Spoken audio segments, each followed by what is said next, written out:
Punchline, Laurence Ferrari sur Europe 1.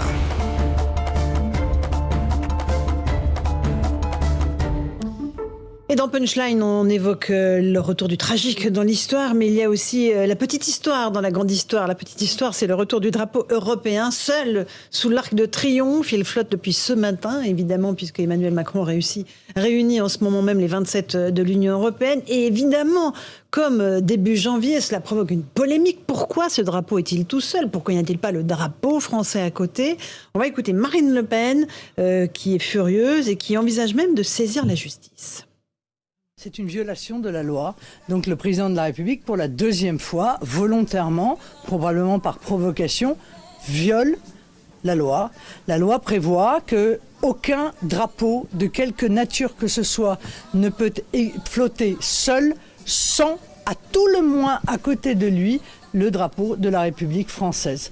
Donc voilà, je trouve que ça démontre un état d'esprit de la part d'Emmanuel Macron qui est assez déplorable. Je pense qu'il le fait parce qu'il est dans une provocation permanente à l'égard du peuple français, qu'il méprise les Français, qu'il méprise leur sentiment national, il méprise leur sentiment patriotique, et puis fondamentalement, il y a une raison idéologique aussi.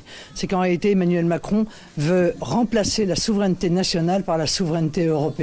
Alors ça, c'est une analyse politique que vous approuvez, Vincent Hervouette? Remplacer la souveraineté nationale par la souveraineté de l'Europe. Cette souveraineté européenne, effectivement, c'est un beau sujet de dissertation, mais Marine Le Pen n'était pas la seule à protester au 1er janvier. Il y avait Éric Zemmour, évidemment, mais il y avait aussi Valérie Pécresse, il y avait aussi Jean-Luc Mélenchon, etc. Si vous voulez, il y a un truc que je trouve très curieux, si vous rentrez dans une logique européenne, il y a une chose que je trouve très curieuse.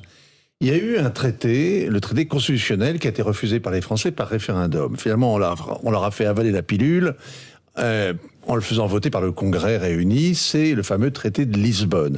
Alors, quelle différence y a-t-il entre le traité de Lisbonne et le traité constitutionnel qui avait été refusé? Ben, la différence, c'est que les symboles. C'est-à-dire qu'il n'y a plus de devise européenne, il n'y a plus de journée de l'Europe, il n'y a plus l'hymne à la joie comme hymne officiel. D'accord. On n'a pas le droit de jouer l'hymne à la joie devant un régiment. Et si on le joue dans une célébration officielle, il faut jouer aussi les hymnes nationaux. Et il n'y a pas de drapeau européen qui s'impose.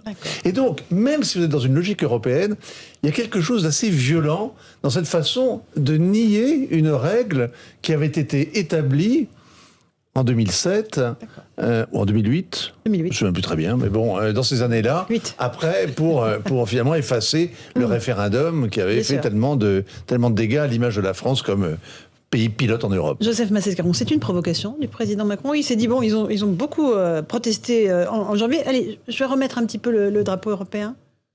C'est une provocation, pas au sens étymologique du terme, provoquer, c'est-à-dire qui appelle à la réflexion. Là, je vois aucune, ça n'appelle pas du tout à la réfléxion, non.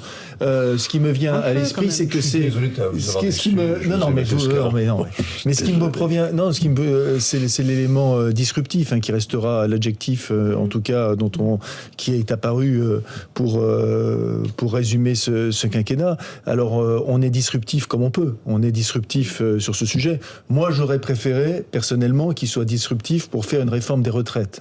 Il la propose, là. Le Big Bang des retraites, ça y est, c'est parti. Pas aujourd'hui pour proposer sur 5 ans, dans la période 5 ans ou que sais-je, ou 10 ans, ou que, voilà. D'arriver à 65 ans pour l'âge légal. On sait que monsieur Emmanuel Macron a quand même aussi été ministre de l'économie de François Hollande, ce qui a été peu rappelé. Ça fait quand même, ça va faire 10 ans, 5 ans de plus de Macron, ça ferait 15 ans. Moi, c'est ce que j'appelle un long hiver historique, personnellement. Donc, ce long hiver historique, très franchement, pour aucune réforme, voilà. Alors, on est disruptif comme on peut. Voilà, c'est sur ce drapeau. Voilà, c'est sur ce drapeau. Okay. Mais je partage tout à fait ce qui a été dit excellemment par Vincent Hervouette sur le fait que, en effet, avec les traités de Lisbonne, on avait donné comme des gris-gris à ceux qui légitimement avaient repoussé le traité constitutionnel des éléments, et que même ces éléments ne sont pas pris en compte, même ces éléments sont bafoués. À l'Arc de Triomphe, les symboles, ça veut dire quelque chose. chose quand même. Voilà. Bien sûr. Mais Sur la tombe du soldat moi, inconnu. je crois pas que c'est juste Alexandre Devecchio. Et Patricia ensuite. Allez, Mania. une provocation et quelque chose de symbolique. Je pense que Marine Le Pen a raison, elle fait une analyse juste, ça révèle l'idéologie d'Emmanuel Macron, qui est une idéologie européiste, mais il y a différentes manières de voir l'Europe. On peut voir l'Europe comme une civilisation composée de nations. Or, lui, il est dans l'idée que les nations doivent disparaître, elles sont la guerre en réalité, elles doivent s'effacer pour laisser place à l'Europe, d'ailleurs telle qu'elle s'est construite, une espèce d'espace sans identité, régi par des technocrates, et donc ça vient relativiser tout ce qu'on a dit, moi y compris, je l'ai écrit, c'est le retour de l'histoire, le retour d'une Europe forte, je me suis peut-être un peu emballé vite, ça montre, je pense, qu'ils n'ont toujours rien compris, parce que l'Ukraine, certes, elle a fait une demande d'adhésion à l'Union européenne, elle veut faire partie de l'OTAN, mais je pense que si les gens sont prêts à mourir, c'est pour le drapeau ukrainien, c'est pour être une nation.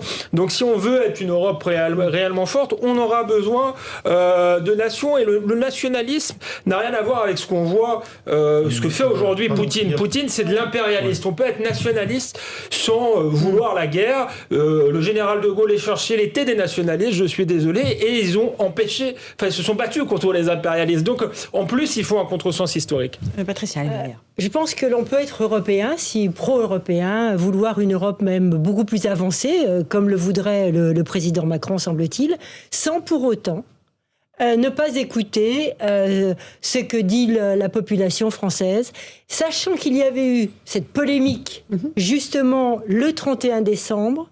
Pourquoi vouloir rejouer cette polémique ? Qu'est-ce que ça signifie ? Ça signifie qu'au-delà de la disruption dont le président se targue, il y a aussi un côté méprisant.